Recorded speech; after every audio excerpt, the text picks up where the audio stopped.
As I said, this section will be pretty short just because it's no different to attach the rudder than it is to attach the elevators. The only difference being that the rudder is vertical. That's it. There aren't any other tricks or tips I can give you. It's just an elevator that's stood up on end. So you go through the same procedures of putting in your hinges and getting them epoxied and making sure the spacing between the rudder and the vertical and the rudder and the tail post are good. Make sure you got full travel left and right, and let it set up, let it dry, and then pull the pins, remove it, drill your holes, run in your bolts, use your T-nuts. That's it. It's no different than the elevators. And we're done.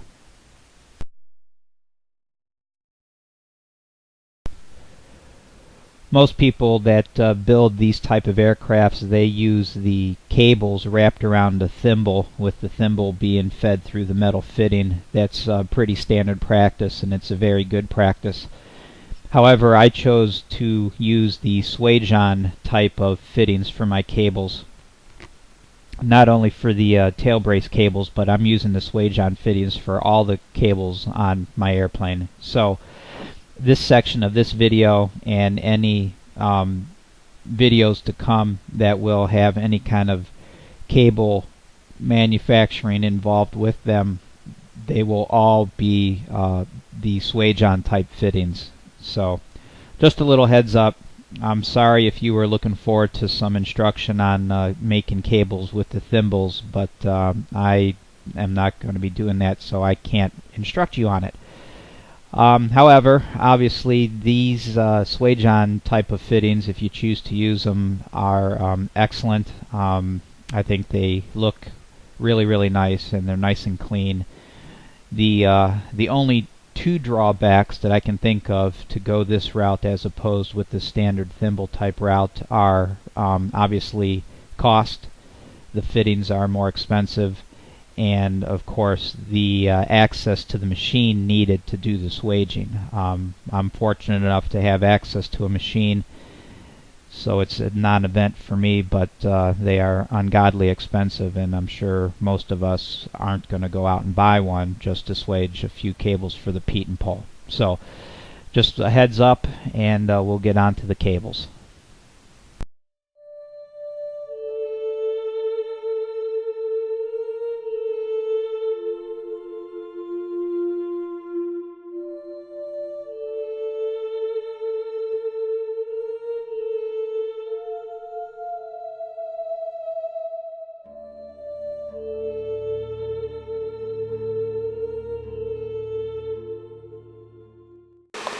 Before I go into a real quick demo on a very simple method that I use to measure and mark and cut my cables for the tail, I just wanted to show the components that I'm using for the cable. Here you see the turnbuckle assembly in the foreground, and the components that make up the turnbuckle, and then the other fork on top there is the fork that goes on the opposite end of the cable. These are swage down fittings. The cable comes into here and gets swaged into this fitting, and then this fork of course attaches to the metal fitting on the airplane. And then this this terminal here is, again, it's a swage down terminal. The cable gets swaged inside of this, and then of course the two clevis pins, and those will get cotter pinned. Here is the swager that I'm using. I was lucky enough to be able to borrow this. I do not own it. This is a borrowed tool, and this is the swager that I'll be using to make up my cables. Now just something really simple that I'm going to make note of here. Here I have a swage down fitting, and it's just temporarily connected here with the clevis pin. And what I do is I just have it connected at the one end, obviously, and then I come down to my other fitting, and I'll just lay it roughly, roughly in line with the fitting like this. And you can see, hopefully, that this fitting, the angle of the fitting is very close to the angle that it needs to be at to form a straight line to the cable itself.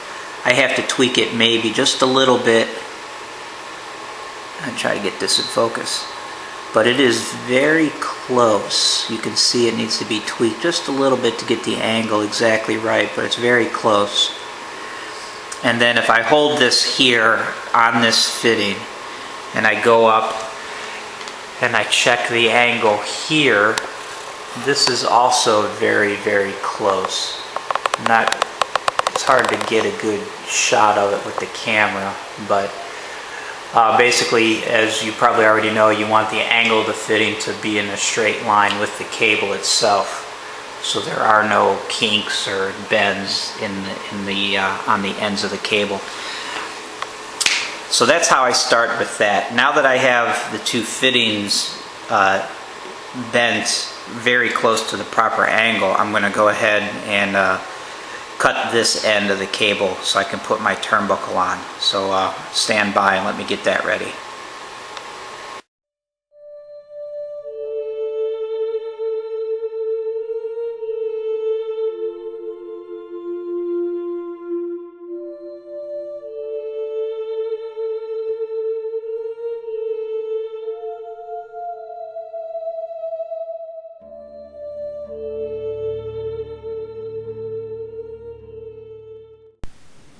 To reiterate what I was just trying to explain, this is a picture of a cable that's attached to a fitting which is not bent to the proper angle. You can see that the fitting is attached, the end of the cable is attached to the fitting, and because of the angle being wrong on the fitting itself, it puts a kink or a bend on the cable. And this is what you do not want. This is why you need to have your metal fittings bent at the proper angle so the bend is in line with the cable itself. So I think this picture pretty much speaks for itself, but I went ahead and narrated it anyway. Another thing that I want to talk about is turnbuckles and the assembly. This is one end of the turnbuckle here. And I believe, if I remember correctly, the specs say that you cannot have more than, I think it's 2 or 3 threads sticking out of the turnbuckle barrel. Now you can see here that I have these threads pretty much even with the turnbuckle here as well as here. Let's see if I can get that a little bit better. So these threads cannot stick out beyond the end of the barrel. I think it's 2 or 3 threads worth. So basically what you're looking at here, oh, this is going to get out of focus, is the longest that this turnbuckle can be. And I've chosen to go ahead and make the turnbuckle as long as I can get away with, and then cut my cables and swage on the fittings, and then knowing to tension the cable that the turnbuckle has to get smaller, that obviously these threads will not be coming out, they'll be going into the barrel. So that's just how I did it. I'm going to do all my turnbuckles this way, and this gives me a decent gauge to start all the turnbuckles, so they'll basically all be the same with just a little bit of, I want to screw this in just a skosh here if I can. I can't really do it one-handed, but so I'm going to set up all my turnbuckles like this with the threads even with the body, and then of course as I go to tension the cables, they will the turnbuckles themselves get shorter and the threads will go deeper into the barrel, and I should be all set. Alright. So here's my turnbuckle, temporarily installed on my horizontal stabilizer fitting. You can see I have some supports here temporarily just to keep this from sagging, because the horizontal, with its length, it will sag a little bit under its own weight. So I have these underneath it here just to get it somewhat straight so there's no curve. It's not perfect by any stretch of the imagination, but it's there just as support. Got the turnbuckle in place. I got these threaded in, as I had just said. I have it threaded so that the threads are pretty much even with the ends of the barrel. I do all my turnbuckles that same way, so they're basically all the same in length originally. I've got the other end of the cable attached up at the top, just as in like before. And then I basically just pull this down. I don't pull it really tight because I don't want to pull the tip of the horizontal, but I want to take most of the slack out of the line. And if you are going to do these swage type fittings, you know that the cable has to come all the way down to the base of the swaged fitting. When the cable gets inserted into the fitting, it will go all the way down to where just about that hole is on the fitting itself. So I pull the cable, take some of the slack out of the cable and hold it in line with the fitting, and then I'll just go ahead and use a marker and mark a line right on the cable, just about where that hole is on the metal fitting. And then I go ahead and do my swaging. So that's it. That's the most simplest way that I can think of to get your cables cut to the proper length. And I'll go through this exact process for each cable. I'm not going to make, 2 or 4 or 6 or however many cables I need on this tail. I'm not going to make them all the same length because they can't be, for the most part. The cable that goes from this fitting up to this top fitting is a different length than this cable that I have on here now, and these top cables are a different length than the bottom cables. So I'm going to do each individual cable this method, where I will swage on a terminal on one end and then attach that end to the metal fitting, and then come down to the opposite end and have my turnbuckle all set up, and then bring down my line and mark it. Bring down the cable and mark the line, I should say. Alright, let me do that and I'll get to swaging.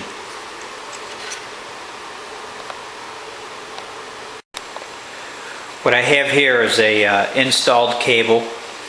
You can see that I adjusted the angle of this bracket, this bend here I adjusted, so this turnbuckle is now in a nice straight line with the cable. I have the cable still slack. It's not really super loose so that it sags, but it's not so tight that it raises this end of the horizontal stabilizer up. And I'll explain why you don't want to do that in a second. But for now, I just wanted to show you that with this angle being adjusted on this bracket, the turnbuckle is now in a nice straight line with the cable. It's not up like this, putting a kink in it, and it's not down too low this way, putting a kink in it. And I had to do the same thing with this fitting as well. I had to adjust this bend so that the cable terminal is in a nice straight line with the cable. It's not up or down, putting a bend in the cable. Now, these are, I have both front cables in place. Again, they're slack. They're not super tight. They're not tight at all, but they're not super loose either. Now, the reason I left them a little slack, you can see this one here too, is because had I put a lot of tension on both of these, it would have ever so slightly picked the tips of the elevator up. And then when I go to fit my rear cables by hand, this would be tight, and initially the length of this cable would be loose. And then as I put it in place and tighten up the turnbuckle to put tension on it, that turnbuckle would end up being shorter than these turnbuckles. And it probably doesn't matter, but I'm trying to keep all 4 of my turnbuckles, well actually all 8 of them, because there's the bottom ones too. I like to keep them roughly all about the same length. It's mostly for aesthetics. I don't want this turnbuckle to be this long and then the turnbuckle back here being this long. That's an over-exaggeration, but again, I want to keep the cables relatively loose so that the horizontal stabilizer sits on the supports. And then I'll loosely fit in this cable and the other cables, and then I'll come back and tighten them ever so slightly so the whole tail assembly will be self-supportive. and I can go ahead and remove these uprights. So for now, I got the 2 front cables in on both sides. I'm going to work on these 2 rear cables next.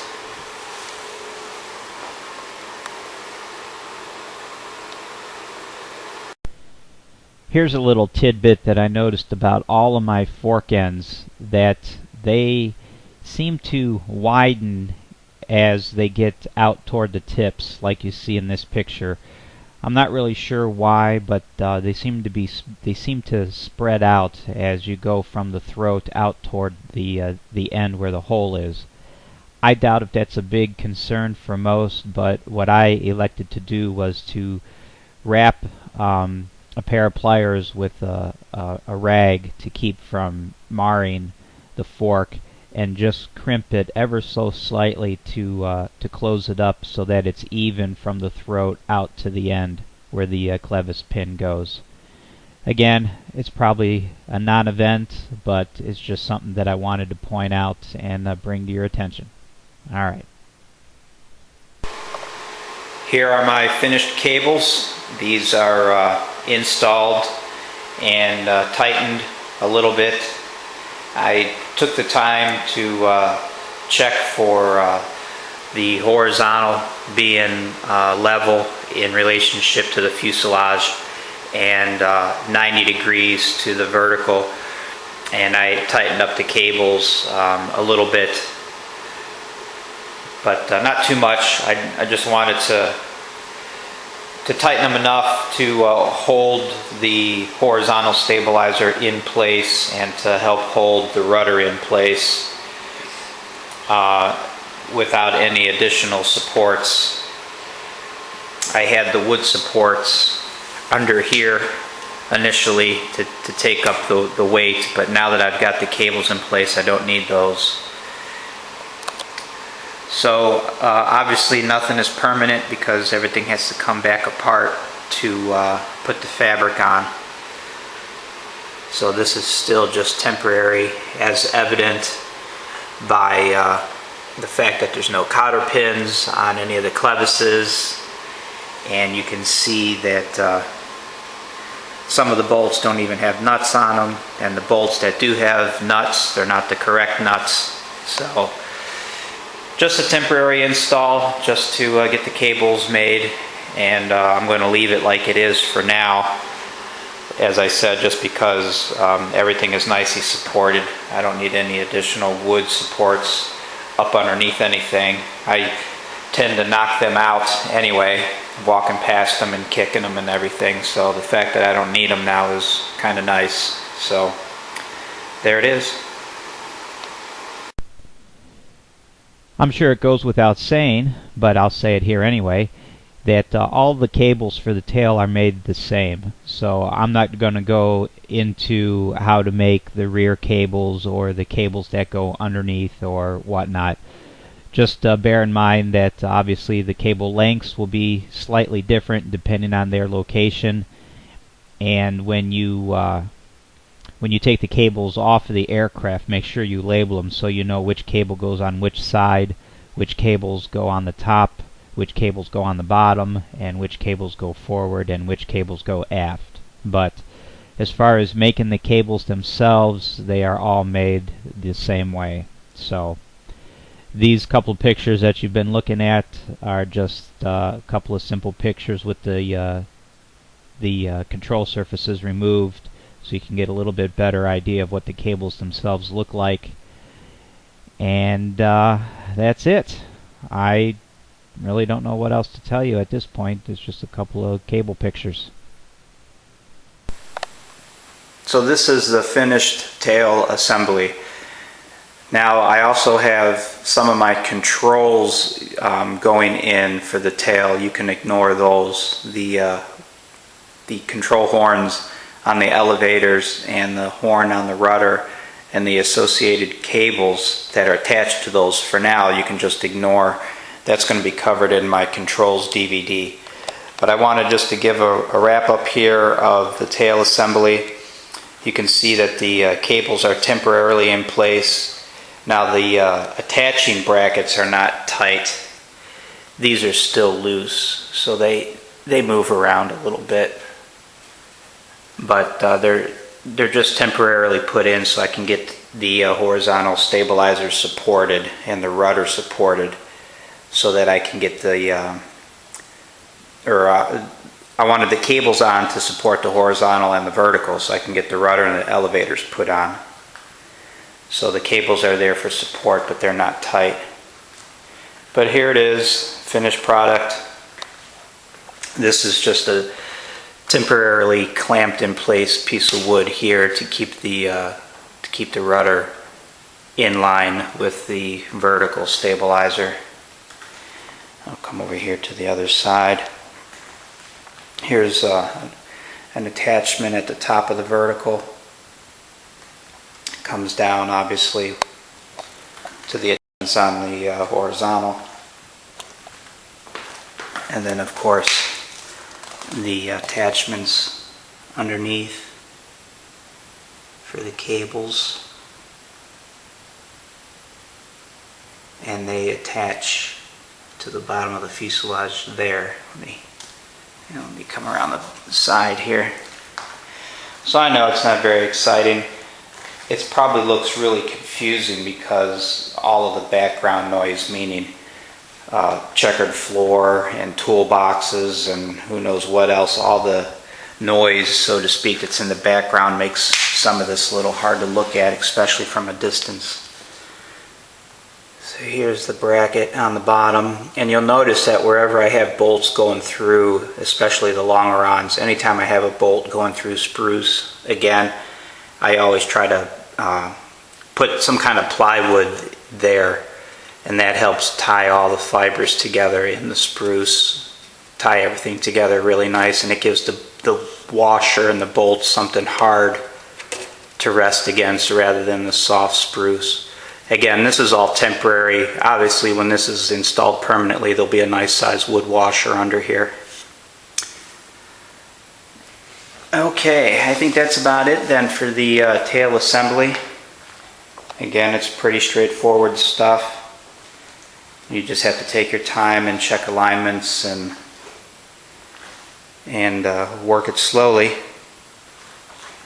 And ultimately, you'll get it installed and you'll be ready to roll, or ready to fly, I should say.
Hey everybody, just wanted to say real quick again, thanks for checking out my YouTube videos, and just a couple of real quick tidbits before you leave.